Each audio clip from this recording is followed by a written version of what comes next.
Well, new details have recently surfaced that we could have actually had a Spider-Man cameo in the Falcon and the Winter Soldier. This comes directly from the writer of the series, but he says Kevin Feige was quick to say, no, that's not going to happen. So in a recent interview with Inverse, the writer of The Falcon and the Winter Soldier, Malcolm Spellman, was talking about the approach to the series and cameos, references, Easter eggs, and all this. And he revealed that when it came to writing the series, when he was brought on board and started brainstorming, asking questions, and writing out the episode and the direction that they were going to go in episode by episode and how it evolved, he said that something he asked Kevin Feige about was Spider-Man and having a Peter Parker Spider-Man cameo in there, and Kevin Feige was quick to tell him, no, stop it, you can't do that. And the reason was that the cameos and whoever appears wherever they appear had to seem organic and not shoehorned in there. And before people start freaking out that Kevin Feige somehow is hating Marvel or Spider-Man or anything, again, you have to understand what they're saying here.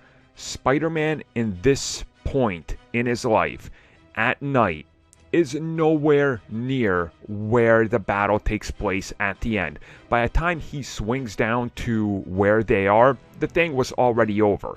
At the same time, you have to look at what the Russo brothers said when it came to introducing Spider-Man in Civil War. And if you go back to that, they said that when they got the go-ahead that they could use Spider-Man, they had to sit there for a while and figure out a way to use Spider-Man, but then also a organic way to bring the character over to Germany to be a part of that giant battle.